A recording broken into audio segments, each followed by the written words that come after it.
Well, I'm not sure about this angle because my face looks really fat. But anyway. No, it doesn't. Yeah. It still does straight on, might as well carry on. So, we have just been to see Dr. Sleep, which is... I'm a bit hesitant to call it the sequel to The Shining, because it sort of is and sort of isn't.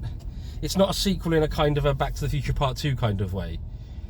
It's more that you could say Thor is a sequel to Iron Man, kind of. I'm making a right pig's ear of this. Basically, it's not like a direct, this is everything that happened next to the characters. It just ties in. And I really loved it. Really, really, really enjoyed it. It's, again, it's not horror. It's classed as a horror film, but I didn't think it was horror particularly. It's more of a thriller suspense. Psychological. Yeah. There's some jumps. There is some teeny bits of gory blood stuff, but there's not loads. I've not read the book, incidentally, so I don't know how that ties in. I can see ties to the Dark Tower series and some of that stuff. But it's really cool. And then there are, when it does tie into The Shining, it does so beautifully. I don't think you necessarily would have to have seen The Shining to go and see it, but I think if you have seen it and seen it recently, there's certainly levels to be gained and more to get out of the film. I thought Ewan McGregor was particularly good. He's A, he's kind of pretty. B, he has a beard for some of the films. You know, there were boxes being ticks.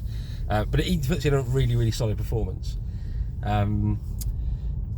Visually, it's great. The young girl, what was her name? Was her name Kylie?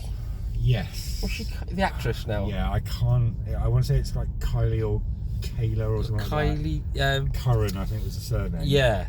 She was phenomenal, because she's got to be, what, 14, 15? Oh, if that. Yeah. And as alongside McGregor, pretty much carries the film. Yeah, I'd have said. This may not be a spoiler, but there's a classic test of how good an actor someone is when they have to portray being someone else.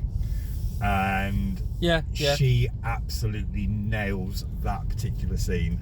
When you see the movie, if you haven't seen it yet, you'll know the bit I'm referring to. If you have seen the movie, hopefully you will already know the bit I'm referring to. Which, incidentally, gave me a brilliant idea for Panto. I might wear different colour contact lenses for Panto. That's not a bad idea, actually. Yeah. For, again, spoilery reasons that I can't discuss. In case you come and see me in Panto, come and see me in Panto. Go and see him in Panto. Come and see me in Panto, you so will. I'm literally not the only one. Come and see me in Panto. You'll be the only one. We've sold very well, thank you very much, for a very small provincial theatre in the valleys.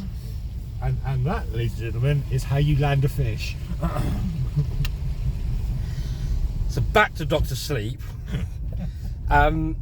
Yeah, really good. I mean, we've been calling this the year of films, haven't we? Because it really has we've seen an awful lot of films that we've just gone, yes, Joker, I mean you. And to be fair, that's been the positive response. Some of the films we walked out of, not for public broadcast. Just lots of swearing. What Midsummer being, what the fuck have we just done with our lives? They've made us into cunts. Ad Astra being another. I can't even remember Ad Astra. What was that? What was Ad Astra? 2.5, 3 hours, 7, 8, 9 hours. I lose track of absolute mind-numbing tedium. Who was in it? I literally can't even. This film was so bad. Oh, that one. Awful. Nega? Ruth Negga, yeah. She was in it briefly. Yeah, no, I know the one you mean now. The one where Tommy Lee Jones is his dad in space. Yes. Oh yeah, that was terrible. Oh my god, that was. I mean, never go and see that film. Go and see Dr. Sleep, but do go and see Dr. Sleep. Yeah, Dr. Sleep is good. We love Dr. Sleep. Dr. Sleep was. It, as I said, it's not. It's not like a horror. It's not like Scream or any of the films that seem to have, in fact, since Scream changed the bar for horror films in 96 97. I want to say 97. Sounds about right. They've pretty much all been the same since, including the trailer we just watched for Black Christmas, as we were discussing on the way out. This isn't. This is more like The Shining. It's got a bit more consideration, a bit more pace. It's got a beautiful style. It's well acted, well directed. There are some fantastic nods to the original. Yeah. It's but again, like I said a couple of moments ago, I don't think you have to have seen the original. I would recommend probably catching it before you go, just because you'll get more from the film. Nothing more really. But yeah, for me, Doctor Sleep's probably an A. Yeah. A minus. I would actually give it an A. Hey, there we go. So yeah, Doctor Sleep as recommended by. Oh god, as I jerk around the corner, this will probably be wobbly as fuck. Pick a lane, any lane.